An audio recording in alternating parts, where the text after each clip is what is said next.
So we went all the way back to Duchess.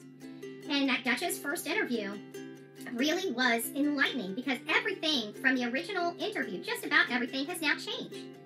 And many of us scratch our head, even though we're not allowed to have an opinion without getting arrested in communist Sumner County. We all can see it ourselves. Now, if they want to stick their head in the sand, that's not my problem. I'm not sticking my head in the sand, and I want people to know that I know that they know I know, right? And that's my right, and I'm entitled to that. I'm an American citizen. I don't live in the UK. I don't live in Australia. I don't have, I don't live in a third world country. I don't live in China where somebody can tell me what I have to do. I follow the law, and I'm allowed to live my life in the confines of those laws, which I do. I didn't always once do that, but I do this day, in this life, in this chapter of my life. So I know for a fact that what they're doing is wrong.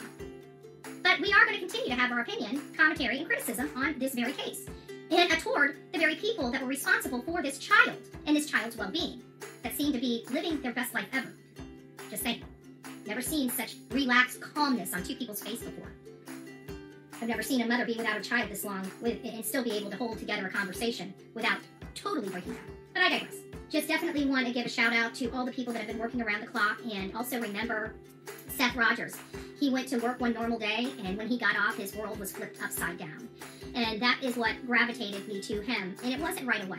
It wasn't right away at all. It was through a lot of work, a lot of research, for me to come to the conclusion I came to that Seth Rogers had nothing to do with his son's disappearance. Now, if law enforcement wants to keep him uncleared and shackled and make him feel as absolute horrible as they can possibly do while they protect two really bad people that have allegedly abused their child, at least multiple visits from CPS, that's all we know, right? We don't need to know much more because normal families don't always get all these. How do you go all this time without DCF and then boom, now DCF is up your craw? Right? We know that DCF was associated with them back in California, I would presume, because that's where he was, R'd and SA'd. I don't know how all of that worked, but I know it was very highly upsetting for his father because, again, this is another...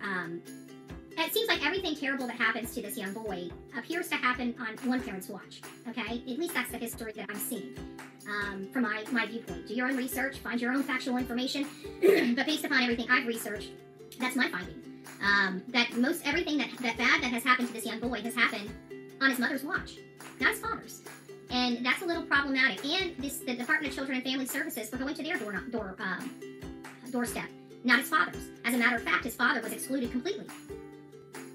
So we're told that because we cover this case and don't want to lie to our audience and want to be truthful and know what direction, because we've looked down other avenues and we know what avenue we're being brought down because of factual leads. And we're told because we're following factual leads, that's a vendetta.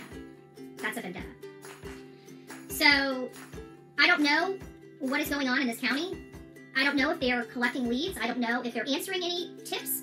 I don't know what they're doing. Nobody does. We definitely know that there's been no search parties. We definitely know that there has been no public display of forensic testing. We kind of feel like somebody is not doing their job, and we want to know why.